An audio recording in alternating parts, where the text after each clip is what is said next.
I knew I was different the day I red penned my own marriage certificate for inconsistent date formatting. That's not a metaphor. I literally circled the May 12 in one section and 12 May in another, handed it back to the efficient, and waited. My ex-husband used to say I'd make a great court stenographer if I ever learned to smile. Joke's on him, I don't miss smiling. I miss clarity. I miss the sound of a clean paper stack, the smell of toner, the click of a timestamp. So yeah, I document everything. If you sneezed near me in 2017 and said I'm not sick, there's a line item in my files labeled Coughgate. At Marston Consulting, I was known as the scribe. Not officially, of course. My title was Senior Documentation Officer, but you know how offices work. If you're good at something nobody understands, they turn you into a punchline. So I was the novelist, grammar dominatrix, or my personal favorite, Linda the Log Lady, like some librarian extra from a bad sitcom. They laughed, sure. But they stopped laughing every time a client screamed about scope changes, and I calmly wheeled in a cart of binders, color-coded, signed, and dated, each one a quiet bullet dodged. People think documentation is boring until $1 million contract depends on whether someone said Q3 or by end of summer. I knew the weight of my work. Every Thursday, I sat in on the calls nobody else wanted, the ones with slippery clients and vague promises, and I typed like a courtroom clerk in a thunderstorm. Every will consider that got marked with a follow-up tag. Every tentatively approved got its own timestamp footnote. I didn't just take notes. I built timelines. I constructed narratives so precise, you could reconstruct a fiscal quarter from my Excel files alone. Look, I know it sounds obsessive. Hell, maybe it was, but obsessiveness is just another word for being right before anyone knows it. And trust me, being right is exhausting. People don't appreciate it until disaster knocks. Then suddenly they're asking if I happen to have a record of that one meeting from April with the German vendor and the handshake approval. I do. I always do. Quick pause. If you're the kind of person who loves seeing smug people get their comeuppance, you're going to want to hit that subscribe button and throw us a like. Not because we crave internet clout, but because it genuinely fuels the team to keep digging up these wild office betrayals. And yes, this one gets worse. Way worse. Back to it by year 13 at Marston, I'd weathered 5 CEOs, 3 rebrands, and more strategic pivots than a drunk playing Twister. But through it all, my role stayed steady. I was the quiet constant. My desk was the one with the fireproof cabinet and the redundant backup drives. I didn't do improv, I did facts. My office was across from the glass fishbowl conference room where the big dogs barked during war rooms. I wasn't usually in there unless they needed a record of something messy. Then it was let's bring in Linda, followed by some executive sighing and muttering about bureaucratic overhead. Translation, I had receipts and they hated that. One time, client tried to walk back on a deliverable, claiming we'd never agreed to include data migration. I pulled out a timestamp summary with their project lead sounds good, let's proceed in bold, italic, and circled like a crime scene. Suddenly, we weren't eating the cost. I never got thanked. I didn't expect to. But I always noticed when someone started saying per Linda's notes like a magic spell to ward off lawsuits. But I also saw the way the culture started to shift. As younger hires rolled in, shiny, ambitious, allergic to punctuation, they started asking, do we really need meeting minutes for everything? I'd smile. Only if you like getting paid. But smiles don't stand a chance against people in $600 sneakers with tick-tock attention spans. Then came the collaboration stack. Suddenly, everyone wanted to use Slack and Notion and async workflows, which is tech bro code for we don't like accountability. My version control spreadsheet had more structure than their entire team charter. I warned them gently at first. These tools are great, but we need a definitive source of truth. They nodded, but I could feel the eye rolls through the Wi-Fi. Still, I kept at it. Because I knew the moment the wrong person misremembered a date, the whole damn tower would lean. And they'd come running. They always did. Till the day Travis walked in. He walked in like he owned the oxygen, Travis McCall, freshly minted VP of Delivery, reeking of Bluetooth and overconfidence. The kind of guy who claps after his own PowerPoints and thinks turning bullets into emojis counts as innovation. His first week, he replaced the ergonomic chairs in the war room with bean bags, said it encouraged ideation flow. I said it encouraged lumbar lawsuits. He laughed like I was joking. I wasn't. Travis was all flash and friction. Always on a call, always gesturing like he was defusing a bomb. He brought a ring light to meetings, a ring light for internal calls, said it was brand hygiene. I asked if that meant I needed to iron my face too. That didn't land. Nothing I said ever really landed with Travis because I was what he called legacy process, corporate speak for woman who remembers when we had standards. He started poking at my work during his second all hands. We're gonna be leaner, faster, meaner, he barked, pacing like a Dollar Tree Tony Robbins. We're killing busy work. No more war and peace in our meeting notes, people chuckled. I didn't. He looked right at me and grinned, looking at you, Linda. I felt my stomach drop. Not because I was scared, because I knew exactly what kind of man he was. The kind who thought details were a speed bump on his shortcut to glory. The kind who mistakes recklessness for agility. And worst of all, the kind who never reads contracts, just signs them with whatever pen flatters his signature. The first real clash came during a vendor call. The client asked about a feature adjustment we'd verbally agreed to 6 weeks prior. Travis squinted like the idea was brand new. I calmly pulled up the timestamp summary, noted the client's confirmation, even flagged the JIRA ticket I'd created as a courtesy. Travis didn't thank me. He said, "Jesus, Linda, no wonder this project's dragging. You're documenting us to death." After the meeting, he cornered me by the kitchen and said, not every conversation needs a courtroom transcript. We're not writing a novel here. I wanted to say no, just trying to prevent a lawsuit, but I bit my tongue. My lip was bleeding by the time I got back to my desk. 2 weeks later, I was pulled into a meeting with HR and Travis, both grinning like hyenas in suits. "We're restructuring," Travis said too brightly, "making space for agile communicators." HR nodded like a bobblehead. "Your role is being sunset," she added like she was tucking it in with a lullaby. I sat there, silent. There was no fight to be had. This wasn't a misunderstanding. This was execution by buzzword. They were eliminating clarity because it didn't come with a GIF. Travis slid a paper across the table. "Severance. Modest. Titled Exit Communication Plan." I read it twice just to be petty. He leaned back, smug. "I'm sure you'll find something that suits your meticulous style." I stood, shook their hands, and said nothing. Walked back to my desk like a ghost.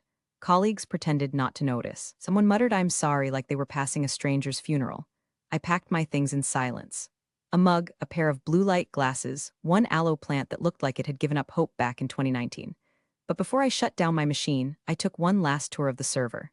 Per policy, buried deep in the employee handbook, page 93, section 14C, I was allowed to retain authored work, provided it contained no client confidentials and was for personal reference only. My logs, my formatting templates, my cross-referenced approvals, they were mine, so I encrypted them, compressed, dated, password protected. Moved them to a drive labeled Household Recipes. Let them fire the novelist. I was taking the manuscript. As I walked out the door, Travis called after me, "No hard feelings, right?" I didn't even turn around, just said, "None at all. Just wait until you need chapter 2. The box they gave me wasn't even cardboard. It was one of those flimsy plastic bins with cracked handles and somebody's leftover post-it stuck to the side that said Janet's Tupperware. In purple gel pen. Fitting, really. You give a woman 13 years of version tracking, flawless audits, and bulletproof scopes, and her send-off is a tub meant for someone's chili. I stacked my things carefully, monitor riser, wrist pad, my backup glasses. That I eat scope creep for breakfast mug a junior had given me in 2016. I left the aloe plant. It had suffered enough. My badge still worked on the elevator but not on the office door. Security had already deactivated my keycard by the time I made it to the lobby. Travis's efficiency had one setting, cruel. I called IT and the guy, Josh, maybe Jason, sounded sheepish. "Sorry, Linda, just following instructions." He paused. "We, already disabled your drives. Remote wipe is in progress." I smiled, more for me than him. "That's all right, I'm already backed up." I didn't mean emotionally. See, I knew this was coming. Not that it would be Travis specifically. Life rarely gives you that much warning, but I'd been feeling the tide shift for months. New management. Buzzwords without meaning. Requests for lighter notes and smarter documentation that somehow always meant less traceable. It all smelled like impending stupidity, and stupidity tends to get rid of the people who remember things. So I'd prepared. Deep in the bowels of the company's policy archive, last updated 7 years ago and forgotten like a dead MySpace page, was a clause buried under document retention. Subsection F.14. Employees may retain personal copies of internally authored work, provided no client confidentials are present and all copies are anonymized for training or reference purposes. It was written back when we used SharePoint and wore lanyards with actual keys. Guess who wrote that clause? I didn't just know the rules. I'd helped write the damn manual. Over the past year, I'd slowly, methodically exported my authored documentation, every project log, scope change approval, retro summary, stakeholder matrix. I'd scrubbed all client names, replaced them with initials, tagged internal teams generically, dev lead, client PM, and encrypted the entire archive into a clean, timestamp package. I labeled the file set Linda's Cookbook V12 and dropped it onto an external drive shaped like a gummy bear. It now sat quietly at the bottom of my purse, zipped up between a chapstick and a pack of wintergreen gum. Nothing illegal. Nothing violating confidentiality. Just history. The kind of history men like Travis never bother reading until the consequences arrive with a law degree and a clipboard. That night, I poured a glass of wine, pulled up the archive on my home laptop, and skimmed through the logs. So clean, so crisp, hundreds of hours spent turning chaos into chronology. I found the last entry from the project Travis had hijacked, the one tied to our biggest client, Government Tech Consortium, with a clause so precise it practically glowed. Clause 12.3b, final payment of milestone funds contingent upon verifiable documentation of project changes, signed by a designated documentation officer. The officer was me. The signature was mine. Every edit, every meeting, every decision accounted for. Travis had wiped the active folders and probably thought he'd buried me with it, but he hadn't touched the claws. He hadn't touched me. I shut the laptop, feeling the kind of peace only a librarian gets when she knows the overdue fees are about to come due. Let them delete, let them rebrand. Let Travis paste his little emoji bullet points and hope no one notices the holes. I wasn't angry anymore. That had passed the moment the keycard failed. What I felt now was colder, sharper, like standing on the shore after a storm, watching the tide pull back and reveal the bones. He thought he'd eliminated me. He hadn't realized I'd archived the entire battlefield. The first week after I left, the silence was deafening in the best possible way. No pings, no calendar invites for alignment huddles, no sudden 4:59 p.m., quick questions that required a 3-day paper trail. I was just gone, a ghost to the machine I used to oil with timestamps and bullet points. I slept in. I walked to the bakery on Tuesdays. I read a novel, a real one with unreliable narrators and no hyperlinks. By week 2, I started freelancing. Small stuff, document formatting for nonprofit, reworking user guides for a startup with more ambition than syntax. Nothing glorious, but it kept my hands busy and my mind clear. I even bought a new notebook, one of those bougie ones with thick paper and a ribbon bookmark, thinking maybe I'd finally write something for myself. I filled 5 pages before instinct took over and I started outlining a QA checklist instead. Muscle memory's a hell of a drug. I kept an eye on Marston, though, not obsessively. Just a tap of the LinkedIn feed here, a glance at their Glassdoor every other Friday, like checking in on an ex you're 97% over but still hope tripped on a Roomba. The official tone was all buzzwords and baked-in optimism, lean delivery transformation, accelerated pivot pathways. I knew what that meant. Travis was pulling duct tape over open contracts and praying no one noticed the leaks. But then, around week 4, something shifted. A former coworker, Beth from Ops, texted me late at night. "You hear anything about the milestone check?" I hadn't. "The client hasn't paid." That got my attention. I didn't respond right away. Just stared at the screen, letting that sentence sit like a puzzle piece with blood on it. Our largest client, a defense-adjacent tech conglomerate, had a milestone clause baked into their master services agreement that was tighter than a frog's ass. $5 million, tied directly to project delivery and more specifically to documentation signed by a certified officer. The certified officer had been me. I poured a whiskey, neat, and pulled up my archive. Everything was there. Meeting logs from kickoff to delivery. Timestamp scope revisions. Screenshots of approvals. My signature digitally embedded and backed by Merdata. I'd done it all by the book because the book was half written in my voice. 2 more days passed, then came the LinkedIn message. It was short, simple, no greeting. Just a name I recognized immediately: Morgan Yates, Compliance Officer, Stratcom Client Division. "Do you still have your logs?" I stared at it for a full minute. Not because I didn't know the answer. I did, I had them. They were backed up in 3 locations and printed in 2. What caught me off guard wasn't the question. It was the subtext. This wasn't casual curiosity.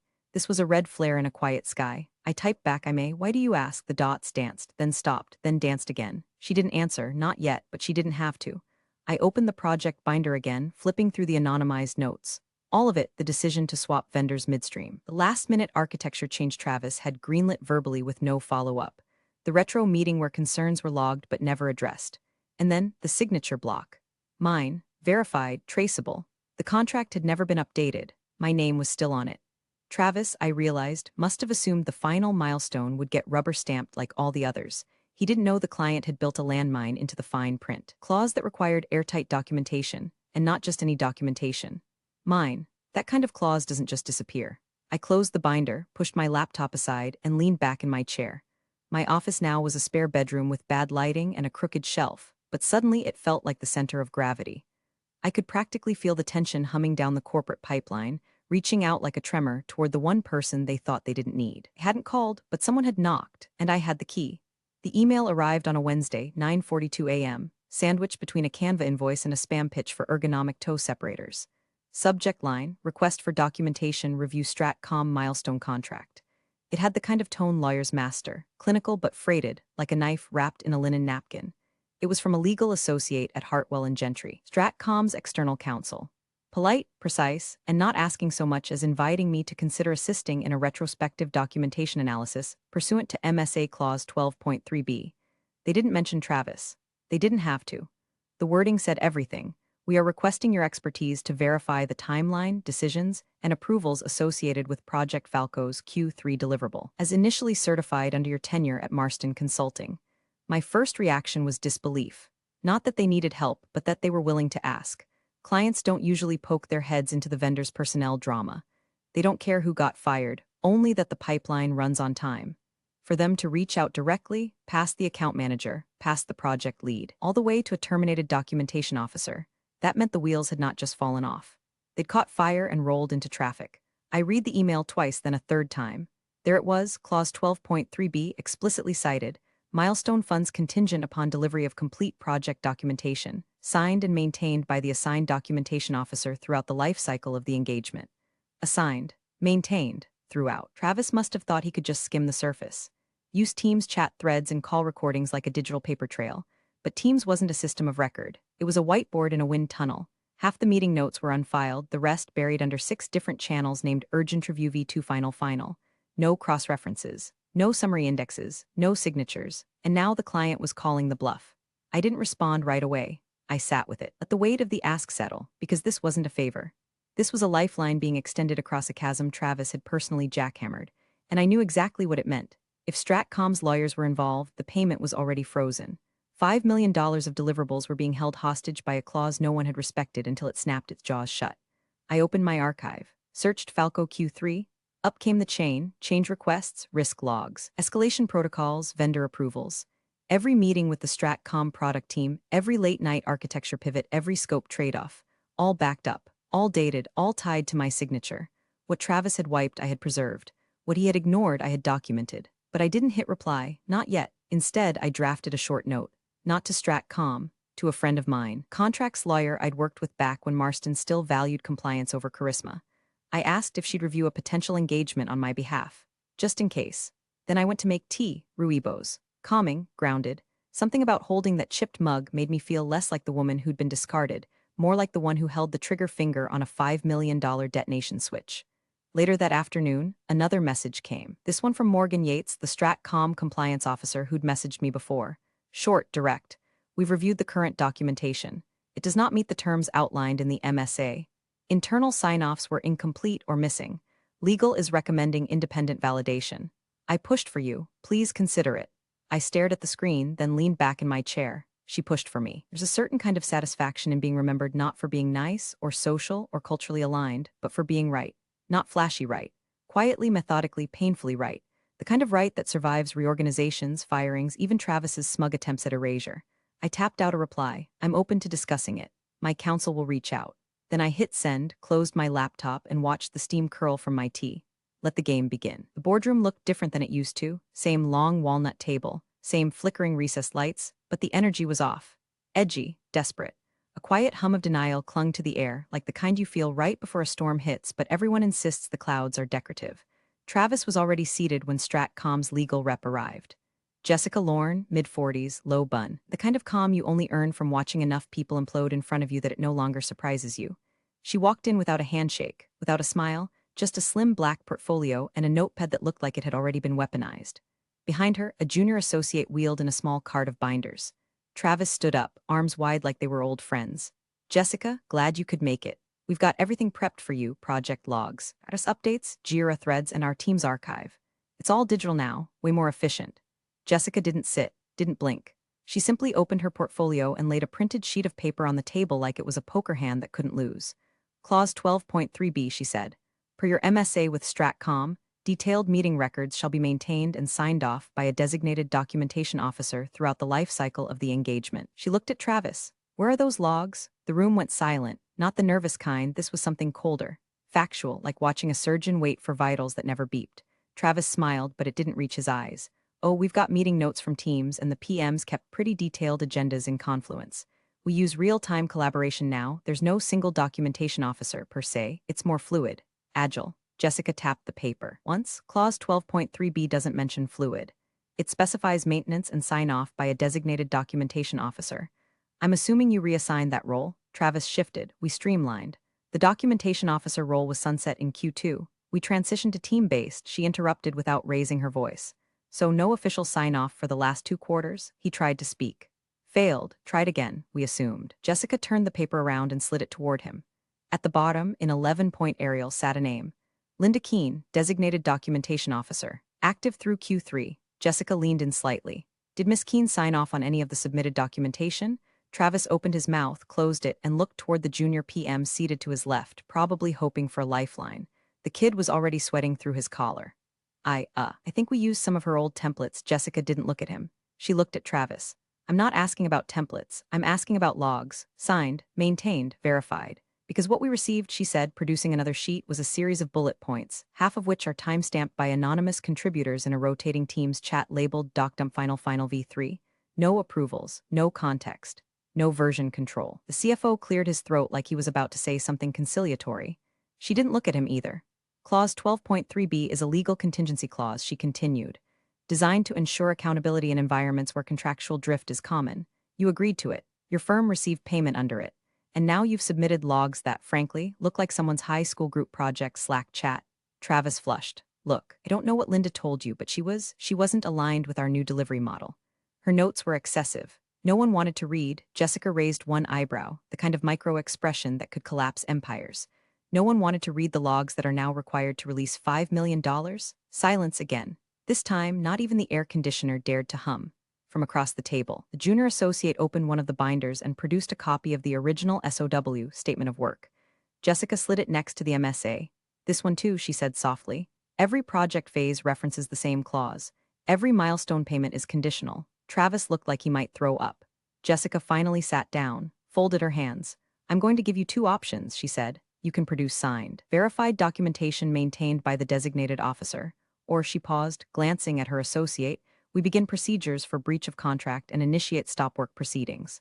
Travis opened his mouth, but no sound came out. And then, almost mercifully, the associate added, we've already contacted Miss Keene.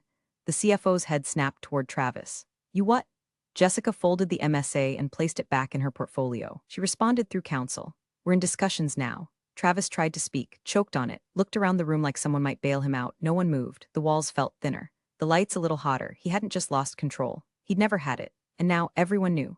My lawyer, Renee, velvet-voiced and spine made of titanium, called me at 8:03 the next morning with one sentence. They accepted your conditions without hesitation. She didn't need to say who they were. Stratcom, the client. The same conglomerate that had once needed 5 layers of approvals to order printer ink now cleared a 5-figure consulting rate in under 12 hours.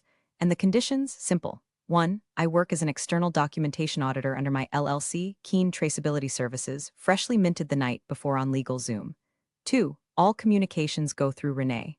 I don't talk to Travis. I don't hear from Travis. If his name shows up in my inbox, the rate triples. Renee laughed when I added that last part. I wasn't joking. They sent over the project brief within the hour. Stratcom wanted immediate validation of all documented changes, approvals, and milestones pertaining to Project Falco's Q3 deliverable. The deliverable that now had $5 million hanging over its head like a slow, swinging axe. I didn't rush. I reviewed everything like I always did, methodically, with one hand on my keyboard and the other on my T. The same binder I'd built, the one I'd encrypted and hidden behind layers of digital obfuscation, opened with the kind of clean structure you only get from someone who genuinely gives a damn. Meeting logs, 100% accounted for. Change requests, tracked, signed, time-stamped. Approvals, dual-signed by stakeholders, including Stratcom's own PM. Versions, indexed, version-controlled, cross-referenced. Even the tiny things were there. A recorded note that the deployment date had shifted by 2 days due to a vendor outage, flagged and annotated. An email summary sent to confirm a conversation Travis had brushed off as verbal alignment. All there, and all under my name. I composed a report, 10 pages, sober, precise. No flourishes, no smugness, just the facts like always. Renee sent it through with an invoice attached.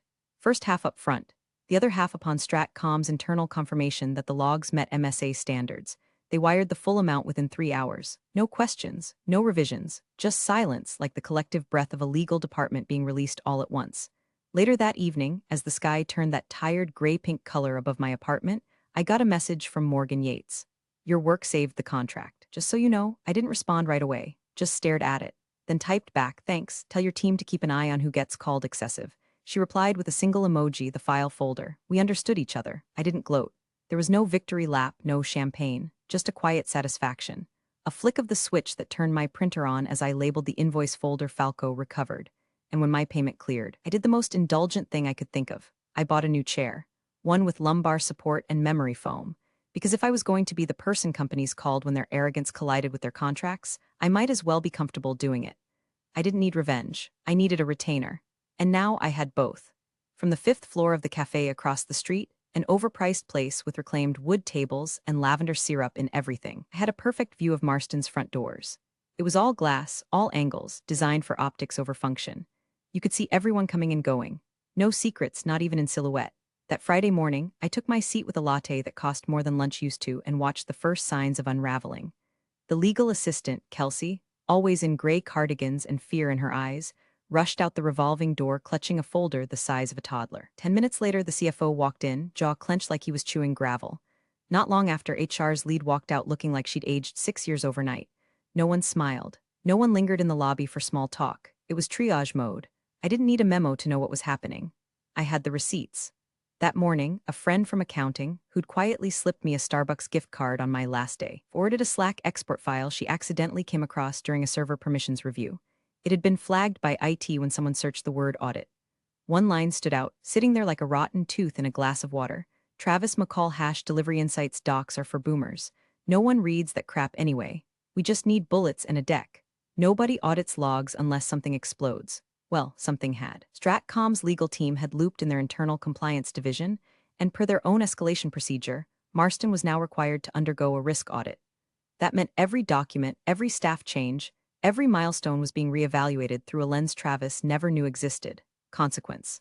That same friend from accounting texted me mid-morning. CFO is demanding a full audit on every role Travis sunset. Starting with you. Another message followed an hour later. HR had to pull the old retention policy. Apparently no one told them you wrote it, and then he tried to call you from his personal number. I glanced at my phone. He had, 3 times, blocked of course. I didn't even let the ringtone finish. I just hit silence and went back to my scone.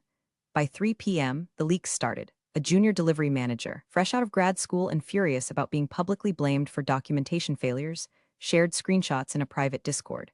They hit Twitter an hour later. Not viral, but enough for the tech blogs to sniff around. VP said docs are for boomers before $5M client freeze. Leaked Slack logs show that was the headline by sundown.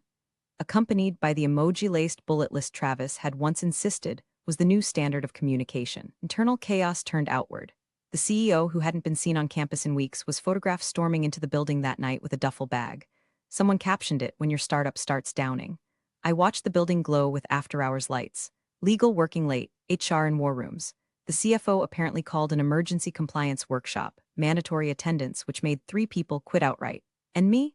I took a picture of the building. Just one, framed with my coffee in the corner out of focus, just enough to say, I was here. I saw. No gloating, no announcements, just peace.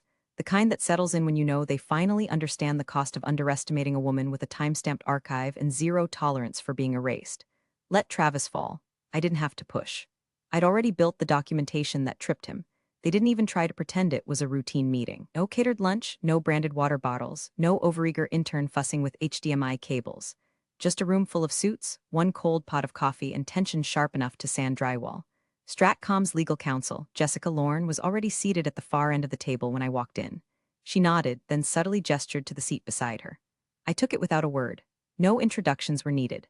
Everyone in the room already knew who I was, either because I used to quietly save their necks, or because they were now using those same necks to breathe fire in closed-door calls about missed milestones and pending litigation.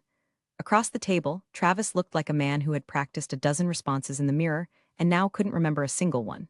His shirt collar was wilted. No ring light, no bravado, just sweat where his confidence used to be. Jessica opened her folder with calm precision and laid down a copy of the MSA, Clause 12.3b highlighted in yellow. Per your agreement, she began, her tone made of surgical steel, Ms. Keene has completed an independent verification of Project Falco's Q3 documentation. She didn't raise her voice, didn't look at anyone in particular. Her records matched all required deliverables. We consider the milestone validated. It was a breath of relief from someone, CFO maybe, not Travis. He was too busy trying to figure out how to make himself disappear. Jessica continued, flipping to a new page. However, given the lapse in your internal compliance protocols and the failure to maintain proper documentation per the designated role outlined in this agreement, Stratcom has elected to pursue continued oversight through a separate engagement. She turned slightly toward me. Ms. Keene has accepted our retainer offer. She will now operate independently as our exclusive documentation consultant, direct reporting to Stratcom compliance. Silence, not a ripple, not a whisper. Then the CEO, balding expression locked somewhere between constipation and regret, cleared his throat. We'll resume payment then? Jessica nodded. Yes, effective immediately, under the new contract. There it was, the quietest transfer of power imaginable. I wasn't back at Marston. I'd transcended it. Travis shifted in his chair like he might speak. Then Legal leaned in from his side, whispered something. Probably the corporate version of shut your damn mouth and take your lumps. He slouched back, defeated. HR slid a folder across the table to him. Thin, no words, just a nod. Travis didn't argue. He just took it, stood up, and walked out. No handshake, no parting shot. Just a man exiting a story he never bothered to understand until the last chapter crushed him. Jessica stood. Thank you, everyone. We'll forward documentation of this transition by end of day. And that was it. As we left the building, the air felt heavier behind me. People avoiding eye contact. Executive assistants typing like their lives depended on it. The smell of antiseptic panic in the elevator lobby. Outside, Jessica turned to me. They underestimated you. I gave a small shrug. They usually do. She smiled faintly. That's why we hired you. Later that evening, I got an email official onboarding from Stratcom. NDA access credentials, a welcome note from their chief compliance officer that ended with, we believe documentation is the backbone of accountability. Thank you for restoring ours. I filed it away in a fresh folder. Then I opened a new log. Client, Stratcom project, oversight transition start date, effective immediately notes, retained, not returning. Just watching the rebuild from a higher floor. I didn't gloat, I didn't celebrate. I just documented them into a corner. And I'll keep doing it quietly, cleanly, until the people who laughed at my logs start reading them like scripture. Appreciate you sticking around, you legends of the break room. Subscribe for more chaos. Let's make your old managers spill their coffee in fear.